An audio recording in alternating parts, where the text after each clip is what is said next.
মানে ঠান্ডা পড়ছে আর পিঠা খাইতে মন চাইতে আছে। আর ঠান্ডা পড়লে তো নানান রকমের পিঠা খাইতে মন চায়। হ্যালো এভরিওয়ান, আসসালামু আলাইকুম। সবাই কেমন আছেন? আপনাদের বোন ভালো আছে। নতুন একটা ভিডিও নিয়ে আসবো। আর নতুন ভিডিও হয়েছে আজকে চুই পিঠা বানাই।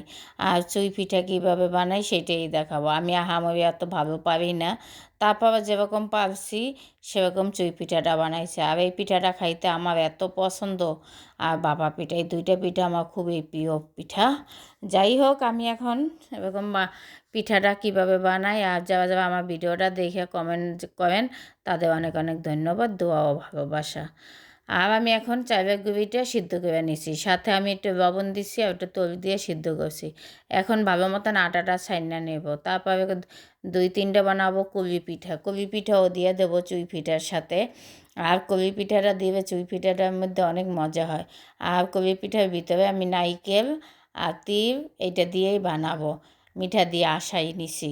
যাই হোক, শর্টকাটে দেখাইতেছি। আর অনেক দেখাইতে গেলে বড় ভিডিও হয়ে যাবে, এত বড় ভিডিও হইবে সময় লাগবে। এই জন্য আমি কলি পিঠা কয়েকটা বানাই নিতে আসি। তারপর আমি ডোবা ডোবা চুই পিঠাটা কীভাবে বানাই। চুই পিঠা চিনেন কিনা জানি না, আমাদের বরিশালের দিকে চুই পিঠা করে এইভাবে ডোবা ডোবা নেব। আমি ওইভাবে মাছা ছিগো মতন কাটতে পারি না।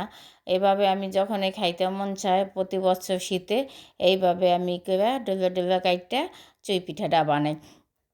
তারপর আমার কাছে তো খুবই ভালো লাগে।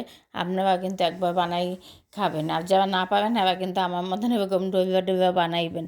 আর গ্রামের মানুষ এবার যে এত সুন্দর করে এই পিঠাটা কাটে, দেখবেই পরাণ ঠান্ডা হইয়া যায়। আর 10-12 জন এই পিঠা যখন বানায়, গ্রামের মা চাষিরা 10-12 জনে বইসা পিঠাটা বানায়, অনেক গান করে পিঠা বানায়। তারপর সবাই মিলে খায়। আর আমি এই দেখেন অনেকগুলো পিঠাই বানাই ভাবাইলাম, এটাই আমার কাছে অনেকগুলো নিয়েছে। আমি 2 কেজি দুধ জাল দিয়ে নিতে আসি, সেই দুধের মধ্যে কুলি কটা আর ওই চুই পিঠাটা দেবো। আর ওই সাদা রুটি দিয়ে খাওয়ার জন্য আমি এই পিঠাটা বানাইতে আসি। যাই হোক, এইভাবে বেশি হয়ে যাবে দেখে কয়েকটা রুটি বানাই নিচ্ছি, তারপর ওই রুটি দিয়েই খাইয়ে ভাবাবো। যাই হোক, এখন এই যে দুধের মধ্যে 2 কেজি দুধ জাল দিয়ে 1 কেজি করে নিলাম। এখন আগে কুলি পিঠাটা দিয়ে দিতে আসি। তারপরে আর গ্যাস নাই, সমস্যা হয়েছে এইটাই, একদম গ্যাস ও।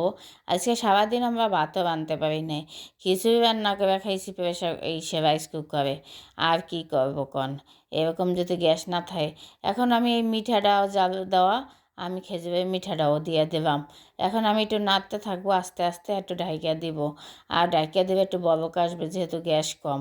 আমি এই পিঠা বানাইতে যাই ও একটা বোকা হয়ে গেছি, যেহেতু গ্যাস নাই। আর গ্যাস আসছে কখন জানি না, আমাদের এত কষ্ট, একদম সকাল থেকে আজকে রাত বাজে 10টা, এখনও গ্যাস নাই। যাই হোক, রান্নাবান্না খাওয়ার তো অনেক কষ্ট হয়ে যায়।